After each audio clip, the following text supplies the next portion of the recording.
Thank you for attending today's edition of Small Business Breakthroughs presented by the Ohio Small Business Development Center at Columbus State Community College. I'm Mike Bowers. I'm the Center Director for the SBDC. And for those of you that are not aware, the Small Business Development Center is prevalent throughout the country, throughout the state of Ohio. And what we do is we provide business advising services to entrepreneurs, whether it be I want to start a business or I have a business that's successful and I want to be more successful. And we also provide a variety of trainings. The advising services are free of charge for users at any SBDC that you attend or that you go to. So our goal is to help you be a more successful entrepreneur, which just brings us to today's small business breakthrough. So we do have a great partnership with the Dublin Entrepreneurial Center. I am actually at the Dublin Entrepreneurial Center right now. Dublin Entrepreneurial Center is a facility that has office space from virtual to walled offices. It is really all about helping support the entrepreneur and helping them become more successful. The beauty, I think, of the Dublin Entrepreneurial Center is not only the office space, because you may not be ready for office space, but what it is, it's the networking, it's the connection with other entrepreneurs that I think help make individual businesses more successful. So I encourage you, if you're interested in more information on that, to check out the website, which is DEC in Dublin.com. I also want to mention our next small business breakthrough will be on February 27th at 11:30, and it will feature Todd Wilson, who is the president and CEO of Accelerated Laboratory Logistics. Todd has been the president of this for 35 years, and I've actually known Todd for 25 of those 35 years, although we have a little bit of a break in connection for a while. But my experience with Todd is he is a great entrepreneur, he's a great person, and he's definitely somebody that you're going to want to check out and listen to and learn from. So we'll have more information on our website as we get a little bit closer, but that is February 27th at 11:30, so you may want to go ahead and mark your calendars for that. Today's guest is Brandon Cruz. He is the owner of two Biggby Coffees in Marysville, Ohio. And if you have watched any of the 45 episodes that we've had of Small Business Breakthroughs, you've seen me probably drinking Biggby Coffee, and it comes from his stores. So it is a real honor to have him here today. And we're looking forward to learning and sharing from Brandon. So Brandon, welcome. Thanks for being here today. Yeah, thanks for having me, man. It's an honor. Sure. And why don't we start out, maybe you can kind of introduce yourself and, kind of your background and what's kind of brought you to that first Biggby Coffee back in 2020. Yeah. Yeah. So let's see, 2020, we opened Biggby Coffee. We had been really interested in it as a family. My mom, my dad, and I own it together. And my uncle, Rodney, and my aunt Eileen, my two cousins, Landon and Austin, the Palmer family, they had really great success with Biggby in Michigan. And so they introduced us to the brand. We were very interested in it, did some research. And then we signed, I believe, in late 2018 or early 2019. But yeah, my parents had just come to me with that and presented it to me. And I had done the typical millennial thing and chased my my dream. It didn't quite work out. I'm a musician. It was fun try, but wanted to raise a family. And so I also did the, stereotypical millennial thing, lived in both sets of parents, my wife's parents and my parents' basement for a season. While we got the store up and running, worked a Honda, and then opened right before a pandemic. It was great. and just worked through all of that. And then we've had a pair of people, managers, if you will, Carrie Peck, or Carrie Norris, and now is her name, and Tracy Trevoli. And Mike, you know them pretty well, I'm sure. They've been with us since the very beginning. And so, amongst other people like Trey Store and just people who are just kind of cornerstones, if you will, in our business. Too many people to thank, but us, like 5 or 6 people, we you know, along with the team, built that business up, and then saved our pennies. We're really involved in the community, and then we opened our second store this year, or sorry, this past year in 2024, in October. So we're just over, I think, let's see, October, November, December, January, so just over 3 months old, for that second store. So yeah. So, so yeah, that's great. So, let's kind of jump in. So, you mentioned your background. It's Hmm. not really a business background, Yeah. and you don't bring a lot of entrepreneurial experience to the table with what you're doing here. So, talk about, these the early parts of the process here, how you Mhm. kind of learned by doing as you kind of went along, and and Yeah. and the biggest challenge too, I think a big challenge was the fact that you started in February of 2020. So, Hmm. I mean, that was a crazy time. And I will say, and I told you this before, that during that window of time, uh, we were all sent home. We were working remotely from our homes. So my ability, once you guys get kind of going again, my ability to actually go to the Biggby Coffee, get my coffee, and then uh, just kind of drive around for a minute was my break in the day. So, Mm-hmm. yeah, I definitely appreciate that. But Yeah. kind of, what was your experience and your growth as you've kind of went through that? Yeah. Yeah. For sure. Yeah. Like I said, I'm a musician by trade. That's what my college degree is in, Bachelor of Arts. And, um, but I knew I could work really hard, and I knew I cared about my hometown of Marysville. And so getting into it, I think I had somewhat of an advantage. And we've talked about this before, like kind of with what I didn't know, and what I wasn't worrying about. Like the things that I focused on immediately were sales and culture. So sales and culture, being just excellent customer service, that the customer is absolutely the most important person in front of you in that moment, right? Um, and training our baristas that, the customer is not an inconvenience, that they're a person to be served, that we treat everybody as an individual. Um, and really, I think our operating philosophy as a brand of Biggby Coffee, I think it's pretty legit. Like, it's called Perk. It's kind of a play on word with the percolator way of brewing coffee. And PERC stands for perception by customers that we respect their time and move them as quickly as possible. E, every customer leaves the store in a better mood than when the customer arrived. R is recognize each customer as an individual. Like, I know Mike's order. I know it's a large iced coffee, 2% milk, 2 sugar. He sometimes gets a blueberry muffin, right? Yeah. And then I know his wife. His wife gets a unsweet black tea, right? 24 ounce every Yeah. time.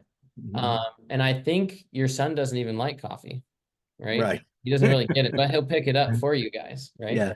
Mm. And so just gathering information on the customer, you can look at it as, something an AI would do these days, like, oh, I need to gather information on my customer so I can sell more.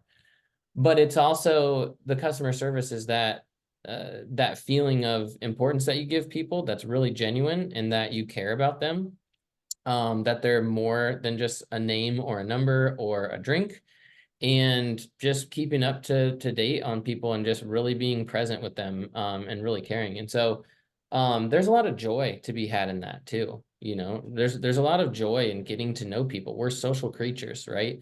Right. And I think that's what people have sensed, and what is a little bit of our Biggby magic, if you will. There's real joy at our best. We're not perfect, right? We don't always have our best days, but um there's real joy to be had in serving people and putting others first and making somebody else's day.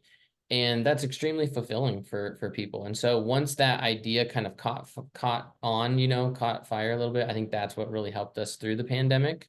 Yeah. Um, and seeing people and being like, wow, hey, we're still all here, when it feels like the Yeah. world's ending.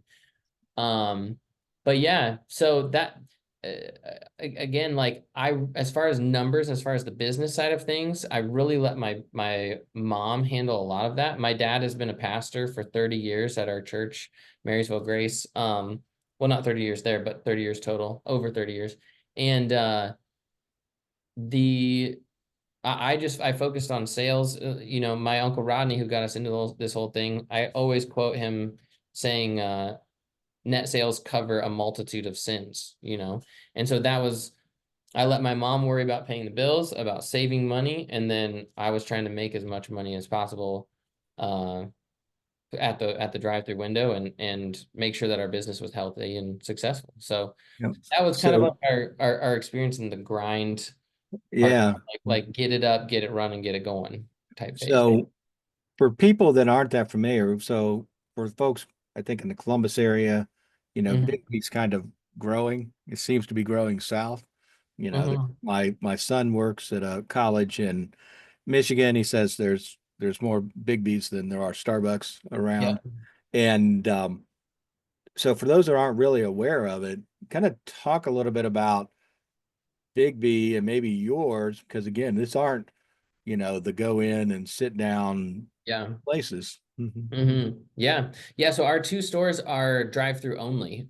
So we do have walk-up windows. They get used from time to time, but we're primarily a drive-through only establishment. And yet, like, I forgot to even finish perk with my last comment, but that R of perk, that's because I'm so passionate, seriously, about R of perk, recognize each customer as an individual. Um, like the bar is set pretty low, if I can say it kind of bluntly, for customer service in drive-throughs, right? You go through, the person can sound, not always, but the person can sound pretty miserable at their job.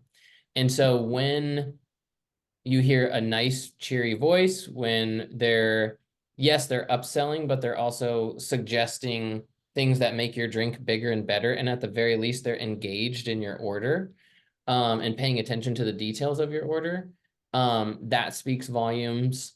And then obviously our wait time, we hope that nobody waits too long in the line, but our drinks are handcrafted, and I think that's where people can taste the Biggby difference.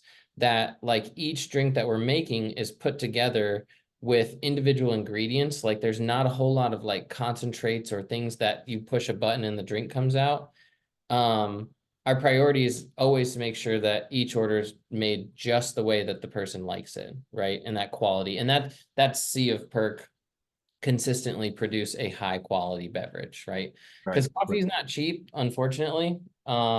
It's not cheap, and a lot of times with competitors and even with us, we get a bad rap because lattes can be expensive, but that quality of the product and the labor that it takes, that's kind of what people are paying for when they want that type of product. So Yeah. yeah, yeah. So let's even take a little bit of a step back. So tell me a little bit about the process of getting started with your family, getting started with this. So from, you know, deciding on the franchise, kind of working your way through that, Hmm. you know, finding the real estate, how that worked, and then the construction process Hmm. that got you to the point where you were able to open in Yeah, 20. yeah. Yeah, no, the reason we went with that drive-through only location is because it was literally half the price of a retail space, like an end cap. We would always want to do drive-through. In fact, all Biggby coffees are required to have drive-throughs, if they have a lobby, etc.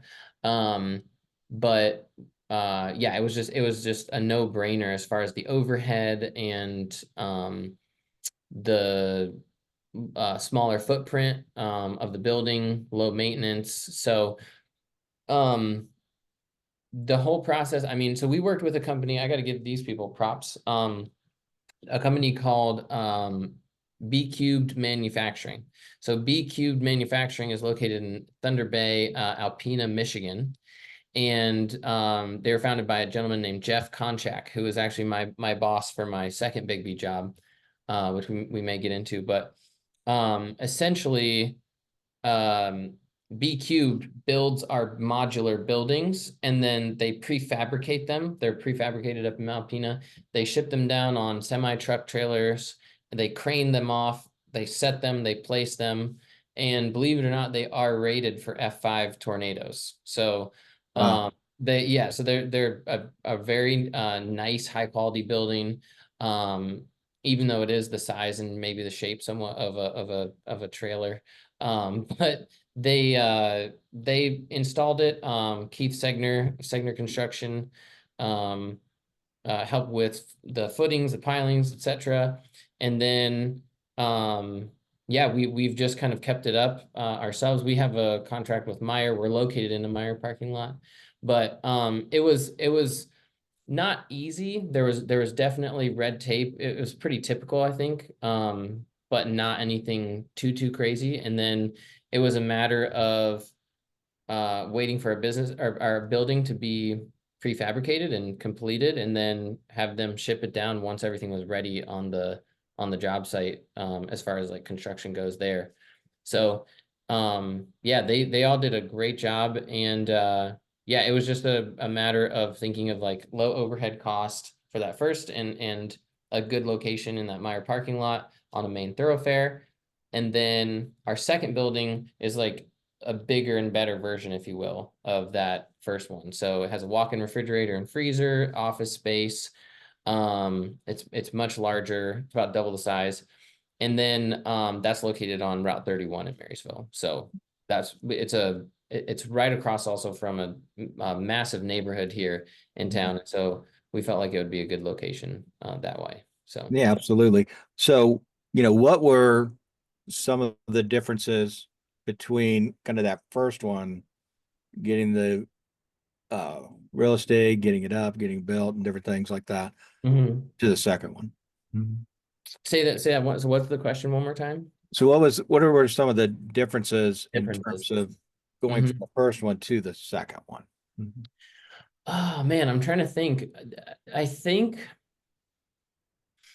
the site plan was a little bit different. You know, the drive-through queue in the first one, the Meyer parking lot, is very tiny as far as like what's on our 1 acre um plot. Like there's maybe 3 cars from the drive-through window back to the speaker. And then but the great thing is we have almost what feels like infinite space for cars to be lined up in the Meyer parking lot. And so I have pictures of, Black Friday or different days that we'll do, and there will literally be 30 cars in line just out the Meyer parking lot. And so the new store, we have a much bigger queue.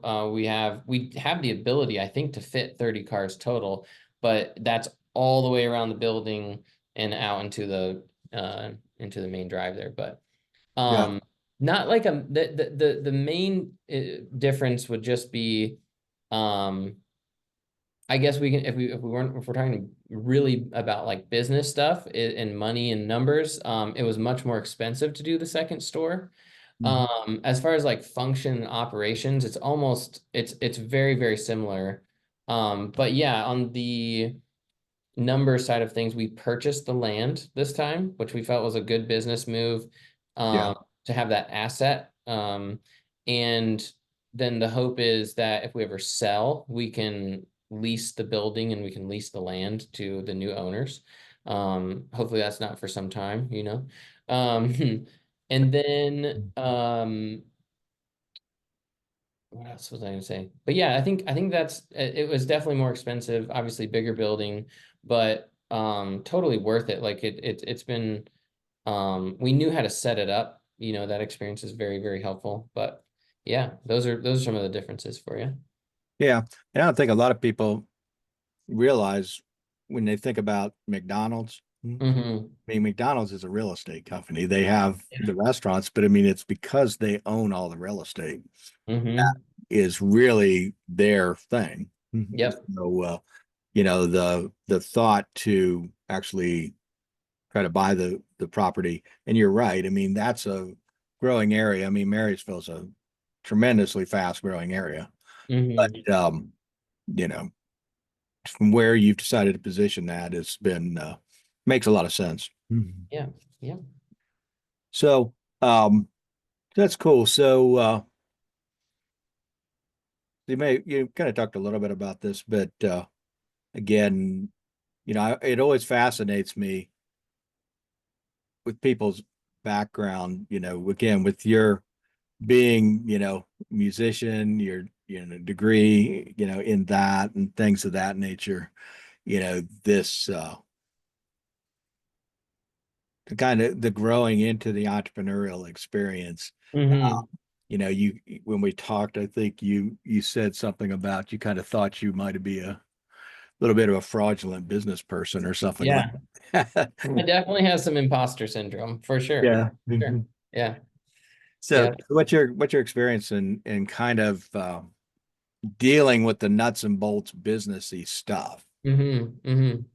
I think, I think that if, I don't know, it's maybe a little bit of a cheesy way to put it, but I feel like my strength, I guess I was going to call it a superpower, but my strength or my forte is adapting and really being able to, um, do my best with what I've been given. And I think that comes from my mom's side of the family, and her work ethic. She grew up literally weeding farm fields by hand in rural Michigan.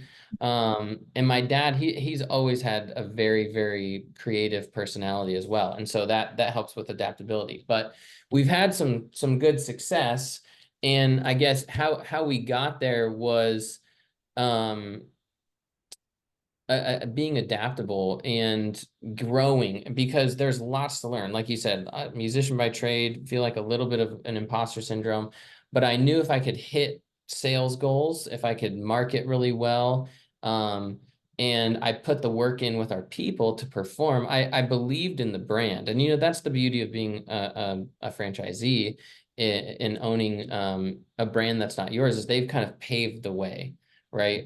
As far as the product and the recipes and all of that. And so it's like, okay, now you have that stuff down. Can you get other people to duplicate that? And my dad talks about the 80% rule. If you can get your people to uh, do quality work like 80% of what you would do yourself, then you've succeeded because no one's going to care about your business more than you. Nobody's going to do that job as good as you. Um, and so like I think that's a reasonable goal to try to hit. So yeah, my experience in the entrepreneurial space is one of just learning and growth and adaptability and trying to be flexible. Um but yeah, again, I think our Biggby magic comes in caring about that customer and learning our crowd, learning our regulars, making sure that we're taking care of them. So yeah. Yeah, absolutely. Your point earlier too, I think about uh kind of coming into this that you weren't without a heavy business background, you weren't coming in, hey, I know this, I know this, I know this. You- Yeah, right. you're learning it as you went along the way. This works, this doesn't work, this is better than other things. And Mhm. how you do that, it's all still business stuff. I'm sure it's the same thing that you would learn uh in a class, but it's kind of learning by doing Right. and I think applying it to what you're doing. I think Yep. that's important. Yep. Yeah. And I'm not trying to take all the credit for myself too. I mean, it depends on who you surround yourself with. Like I've mentioned my mom and dad several times, obviously hugely influential. My uncle Rodney, and Eileen, cousins Landon and Austin, as well as many other franchisees in the system who have done it over the years, you know, and Sure. Biggby is a very, very good company for networking and for sharing ideas and helping each other grow. Yeah, definitely worked hard and definitely tried to be adaptable, but have had lots and lots of help and advice along the way. Yeah. So So one of yeah. the things when we talked, you mentioned the book, The Wealthy Franchisee by Scott Mhm. Greenball. You want to Yeah. talk a little bit about that? Well, there it is. Yeah. Yeah. Yeah. This is one of my Biggby Bibles. If you're on the franchisee journey or even on the entrepreneurial journey of starting some sort of retail store or store where you have employees like that is a fantastic book. Scott was a franchisee of Edible Arrangements. He had 2 locations in California, had huge success doing that. But he also he did that for 10 years. He's done with that, but now he is a speaker around the country, around the world, on business practices, on franchising, on business philosophy, and just a fantastic mind to check out. So yeah, that's a huge resource as far as management of people. Um, and it's taught me, yeah, it helped me kind of like get my ducks in a row as far as being a real business person. Um, and a lot of things that he talks about, some of them are common sense, but the stories that he tells help illustrate why they make sense and why they're so important. And a lot of inspiration. Like, we're emotional creatures. We like to think that we can be robotic and logical and reasonable, but we are controlled a lot by our emotions, and um the mindset that he talks about in this book, it's just a great reminder, and every time I read it, it just kind of puts me back on track. So yeah, great resource for any entrepreneurs, franchisees. So yeah. Yeah, absolutely. So one, we have some attendees here. Anyone who does have a question, please put it into the chat. We'll keep an eye on that, and I'll make sure that we address that. Um, so you told an interesting story when we talked about it. Kind of there's a little bit of the typical, I think, franchisee, franchisor, sometimes Mm-hmm. tensions. Mhm. Mm-hmm. But you talked about how, especially early on, when corporate or the franchisor was sending out these buy one, get one coupons. What was Mm-hmm. your experience with that? Mhm. Yeah. Yeah, so we started out, and our units sold, we call those cups, like that probably makes sense, but um one of the metrics we use for the health of the business is the cup count, right? So our cup counts were started out around, 350 cups, 400 cups, and that was fine. We had a decent the ticket average, if you will, or the average cost of units sold. We call that our ABC, our average beverage check. Like it was you want that number to be as high as possible. It was great. Well, then corporate would send out in email and on social media these buy one get one free coupons, and it would essentially slash our average for each unit sold, our ABC, in half, because you're buying one, you're getting it and then you're getting a second one free. So it would cut that average in half, and then it would not increase our cup count enough to really kind of be profitable. And so it was a little bit frustrating, where I'm like, okay, I see that this is good marketing, it's an investment in our customer base, but those days, like, we are either close to losing money or we're losing money on those days, and that hurts, right? So to be adaptable, to be flexible, I ended up seeing which community pages, like Marysville People in the Know, Marysville Forum, etc., just local Facebook pages that had tens of thousands of people on them, and what can I post in here? And so, of course, I asked the admin's permission, checked out the rules for those things. But anytime a BOGO coupon was scheduled to come out, I made sure to get that out to as many people as possible to overcompensate for that low ticket price or that low ABC, and to increase our cup count to kind of overcompensate for that. And so that really helped. And it was a great, like, instead of resisting and doing nothing, I tried to take action and tried to go with the direction that home office was going, because I'm like, I know that they're doing this for a reason, right? And that, again, that was kind of a strength where I didn't know, uh, I didn't feel like, oh, I know more than my franchisor, right? I know a lot of people come into the franchisee game with that mindset, but I guess my inexperience kind of by default gave me a little bit of humility to be like, okay, I'm not going to fight this. I'm going to go with it. I'm going to try to like uh, uh, work with what I'm given here and do my best with that. So I hope that makes sense. Yeah, no, and I think it's a great lesson learned that, and it's not just on the franchise side, but I mean, I've seen it in my years that, you know, things occur, stuff happens, whether it's, done intentionally by the owner or, corporate or something, or, economic conditions or something like that, instead of let me be upset about this, Hmm. me complain about this, Hmm. how can we deal with it to create more success? Right. Uh, Right. and even if you can't create success, it's how do we deal with this so that we can move forward and have a more positive attitude. Mhm. Hmm. Yeah. Yeah. Because I think a lot of times, um, especially in the franchisee world, we are the customers of the brand, right? And so we kind of can sit back and cross our arms and tap our toes and and and say, well, the franchisor should fix this. And I understand where that comes from, right? I understand where that comes from.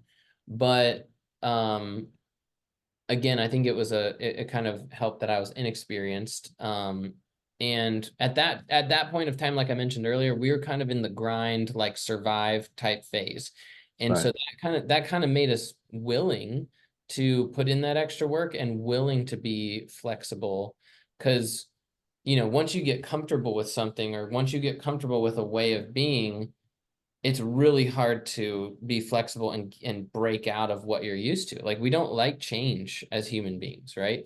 We like consistency. Sometimes we like consistency even to a point where we can be miserable, but if it's consistent, we're okay with it. Like, we can survive, right? Yeah. And for some reason, the way that I'm wired, I can't stand that. And um I think that's why this job fits me so well, is because I need constant movement. I need to be uh, uh, going at full speed as much as possible. And so this job, you're constantly adapting. You're constantly faced with new problems, and the creative problem solving that's involved is banana sometimes. But yeah, Yeah. yeah. Yeah. All right. So let me shift gears a little bit because I'm always interested in this. So one of the things that I hear all the time, whether it be directly from small business owners or in trainings or networking events or whatever it is, the challenge with employees, the Mm, challenge finding employees, the challenge retaining employees, and also the issue potentially of, you have younger people that are coming to work for you, different things like that. Uh, mhm. so what, how do you guys go about, uh, I guess we'll start with the recruiting part, finding employees, because what your hours are what, like, They're 6 a.m. to 8 p.m. Monday through Saturday, and then 7 a.m. to 8 p.m. on Sunday. yeah. So I mean, you're looking for people that, in some cases got to come in pretty early. Hmm. I'm got to Hmm. be willing to stay late, weekends. I mean, that's the typical kind of retail Yeah. window, right? Got to be Hmm. open when people are coming, so in terms of the recruiting part, what do you guys do there? Mhm. Hmm. It's pretty simple. Like, we put out a Facebook post. We've written it, now hiring, on the window with the chalk marker. Right. And it's relatively, it's not always easy to get as many people to apply as you want, but right now we've been through a hiring and training phase, and it hasn't been too bad. We just opened the second store. Right. Interesting new things attract people. It's very, very interesting. Like, yeah, but yeah, it's relatively simple from a recruiting standpoint. But Okay. yeah, So once you get them there, um, what I don't need specifics, but I mean, what's kind of your training of these individuals, getting them up to speed, and yeah. then trying to retain them. I mean, obviously, people come in and out. I mean, you talked about Trey. I mean, he's in and out because he's in Mhm. college and things like that. So, Yeah. but he seems to come back, so that's nice. Yeah, right. Mhm. Yeah. No, training, hiring training, we're really, really big on quality, speed, and culture. And quality, I would say quality and culture are right there neck and neck. Like culture is less about culture is more an umbrella term. So I'll talk about quality first. Like we teach everybody how to make lattes. We teach them basic coffee knowledge. It's typically around a 2 or 3 week process, and training is actually something fun. Like funny enough, Mike, I know you love our store, and your drink is nice because it's simple, right? But Right. our lattes are not simple, right? And to get the coffee chemistry right does require a good amount of attention to detail. Training is something that over the years, it's actually been very adapted and less consistent than I would like. Just be fully transparent. Like our original store in that Meyer parking lot, small space, maybe can train 1 or 2 people at a time. One person is more ideal, but I think we compensate with like our sorry, how do I put a bow on that part of the conversation? The training, I would like there to be more consistency as far as um curriculum and the amount of time that it's spent, and then like a one-on-one training time.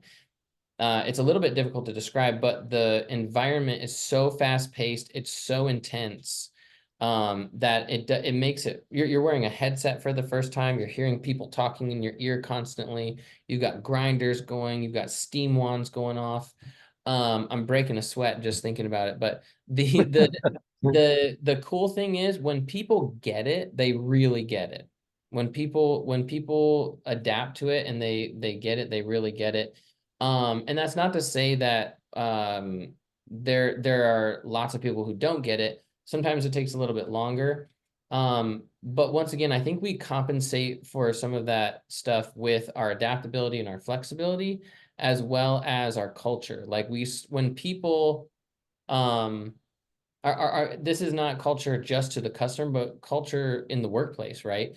Um, I really, really pride myself on giving people a place to belong. I really want people to feel like they have a home. I'm not really into like the whole cheesy family type thing, but I think a place to belong and a place where you can feel comfortable in a small space with these people. I think that's extremely important. And once again, that if we can keep that joy of serving people as our overarching um culture in the store, um it translates to one another as well, right? Like you serve the customer, but you're also doing a good job so that you don't let your teammate down. You're also doing a good job um because it feels good to be successful, right? And so I think culture is like that intangible thing that but it is so important. Um, and I think that's some of the magic of our training and onboarding as well too. So Sure. yeah. So you talked about culture, and I think earlier we talked a little bit about this, but um, the importance of customer service. I want to come back to that because it's Mhm. so important. I think one, it's in a retail environment. I think it's super critical, and Yeah. it is challenging. When you're in a drive-through, you're disconnected. I mean, it's not like you're coming Mhm. right up to somebody, even though the window's open. You got stuff like that. Yeah. Because my experience, again, having gone there and, kind of knowing some of the people, but, it's one of those where, you know, when the one, I have a pretty distinctive truck, so I think everybody knows my Mhm. truck looks like, but, Yep. you know, there's an interaction there. Sometimes, they're always very positive, but I mean, there's an interaction sometimes. Um, when I would walk up from the outside, walk up, people would see me and they kind of know I'm probably getting this Hmm. and things like that. But the customer service I think is really, really critical to success. And you talk some about it, but kind of talk a little bit about more of what you do to in your kind of senior team to Hmm. instill that into the younger folks. Yeah. Yeah. I guess so.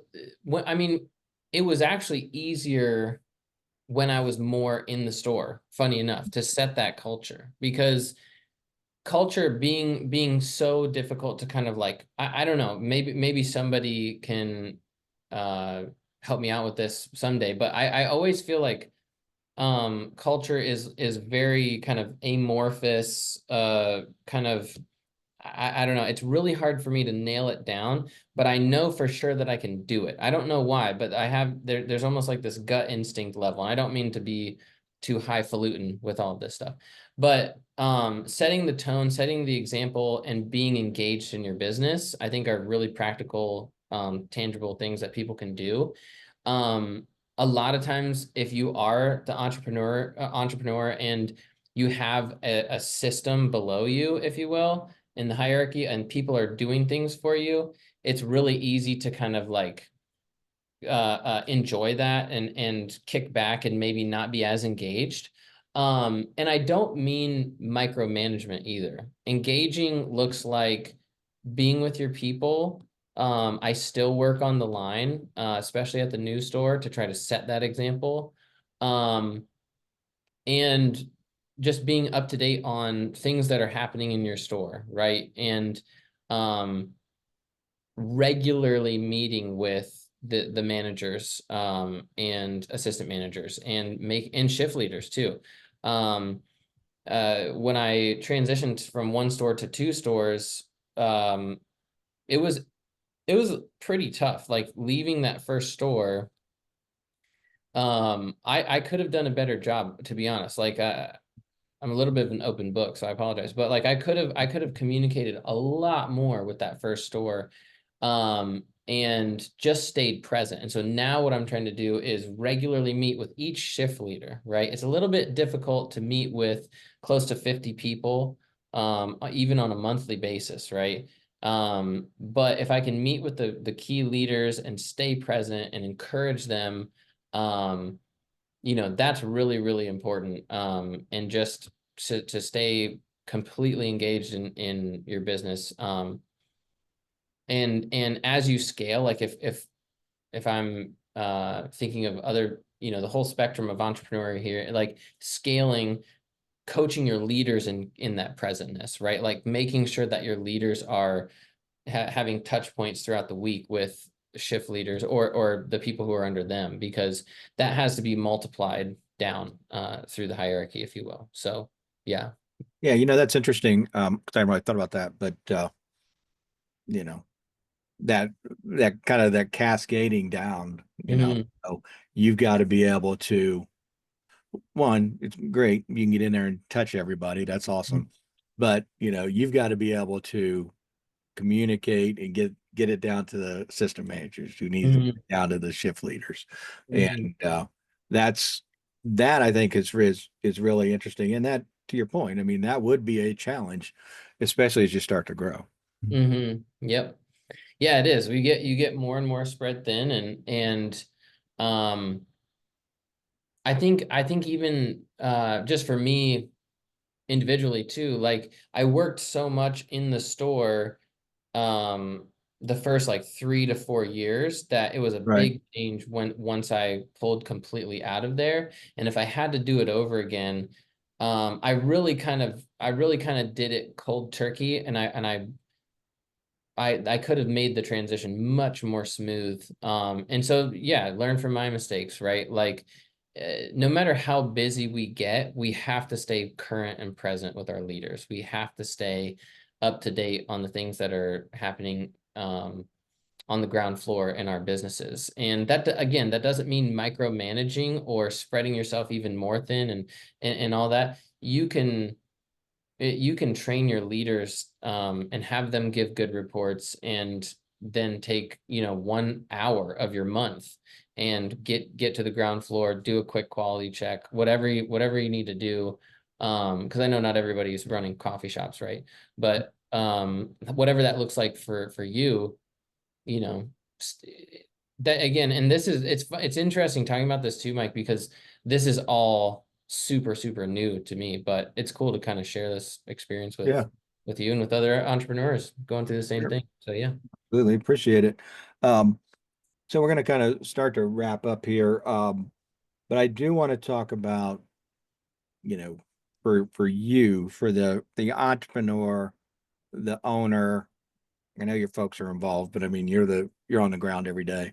Um, you mentioned to me earlier when we talked this attitude of gratitude Mm-hmm. that Mm-hmm. that you kind of leverage. Can you talk a little bit about that? Because I see a lot of entrepreneurs. I mean, there are good times and bad times, and it's challenging times. And how do you stay up or bring yourself back up and get back there to the next day without being a little bit down? And this Yeah. this point you brought up, I when we talked, I thought was interesting. Mm-hmm. Yeah, well, I mean, you and I have talked about this, Mike, but I am a person of faith. I believe in Jesus Christ, and um, the whole premise of my faith is that we receive grace through faith, and grace is it's something that's been extended to me by God. It's been something that's been extended to me through my parents and my wife, and so that influences everything when it comes to my business. And um, with training people for the first time, and giving grace and giving second chances and making sure um, that they're not feeling like they're ashamed when they make a mistake or whatever. Um, to talking about things with my assistant managers or with parents, like I've made mistakes at as an owner operator that have not been good. That's cost us money, and my parents have had to give me grace. And so it's like, if I've been given so much grace, how can I not extend that to other people? And it's not something that I necessarily am like always super conscious of, and I'm very imperfect at it, but it's more of a way of seeing, it's more of a worldview. And I think that benefits our business a lot, because when people are given second chances, or when we have some of these tough conversations, but we do it in a gracious way, people are doubly motivated to work for you than if they were just scolded or corrected, etc. Um, and yeah, it's a lot more easier said than done. Like I said, I'm very imperfect at it, but it certainly definitely gives me that gratitude, or the attitude of gratitude, and I don't know, allows me to think a little bit clearer. Um, so yeah, that's kind of a lot of the way that I operate, and it's certainly, it's always interesting. This job never is the same. We're always facing new problems. We're always adapting. But I think one of the biggest thing, and I can wrap up with this, is like, my identity is not in Biggby, right? Biggby is not me. It certainly feels that way sometimes, though, especially when things are tough. It feels like, if I feel like I'm not doing a good job, or if I've made mistakes or whatever, it's like, it's so personal, right? But I have to remind myself that my identity is in Christ, and that My family, my walk with him is much more important than anything to do with Biggby, even if it is my livelihood. But that actually takes a load off my back a little bit. That Biggby's not my identity, and I think it actually allows me to operate a little bit more clear, like Yeah. clear headed. So yeah. Well, great. So, we're going to start to wrap up. I did want to again remind everyone that our next small business breakthrough is going to be on February 27th. Todd Wilson, who's president and CEO of Accelerated Laboratory Logistics, that is a moving company, um, is going to be our guest. And having known him for years, he's going to do an excellent job. So I would highly encourage you to check that out. Um, we'll have that up ready for registration probably later in the week. So be sure you jump on that. I do want to thank Teresa Green for coming in. For those of you that have kind of jumped in here with us before, you know that Bruce Walters has been on the other 45 sessions, and Bruce has left our SBDC to go to work for the state SBDC. So we're excited for him and excited to have another person from our leadership tree working for the SBDC at higher levels. So we're excited about that, and we're excited about Teresa jumping in here and being part of this effort with us. And I want to kind of end up just real quick. Um, Brandon, just one last question, can be brief, but what is one recommendation you would give the folks that are watching this, whether they be live or be on the thing, YouTube, uh, to help them kind of with their entrepreneurial journey? I know there's a lot of different pieces of that, but what's one thing that is really important to you as you were growing the business, are growing the business, starting the business, that really you want to kind of share and kind of drive home a little bit? Hmm, hmm. This is always tricky because I don't clue people and Yeah, ask them out. that's cool. That's cool. Yeah.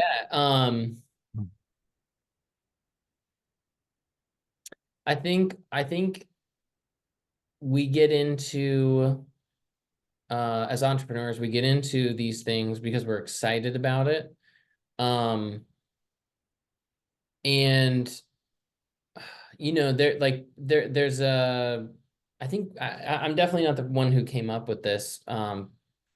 But falling in love with the work or falling in love with the journey, um because if you don't like what you do, if you are miserable, like it's going to be a tough slog, right? And so I don't know if there are any other entrepreneurs who are at a crossroads of whether to sell your business or to continue holding it out, and that's a step into the unknown. But I would say, like, if you don't love what you do and you have an opportunity to do something else, I go for it. Like, take it. You have that adventurous spirit, and um you have that drive to build businesses, and I think that's amazing, and that's something that shouldn't be squandered or held back. Obviously do that with all wisdom, but maybe there are some of us too who are at a stage where it's like, okay, I've done this for 5-10 years, and it's become old hat, and I feel like it's the same old every day.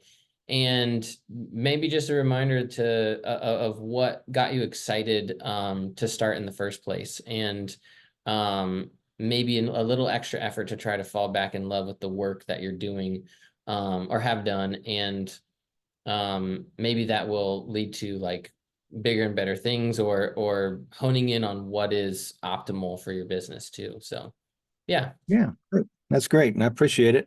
And lastly, I know that I don't want to, we don't need to go into all this, but I know that you are involved with growing the Biggby brand Hmm, hmm. in the region.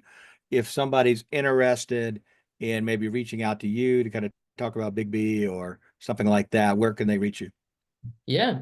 You can follow our Biggby Facebook page. It's Biggby Coffee, Marysville, Ohio. The Marysville, Ohio is super important because we had to start our Facebook page over.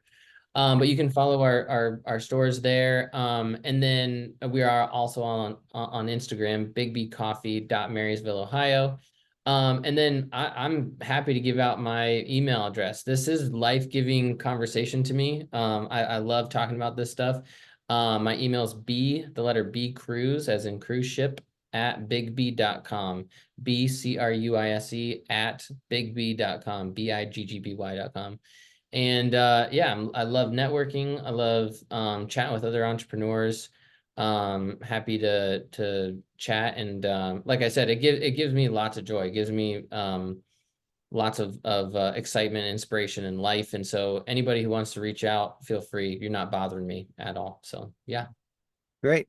Well, thank you. I appreciate you being on here. It's been a great session, and I appreciate everybody for jumping on and participating with us.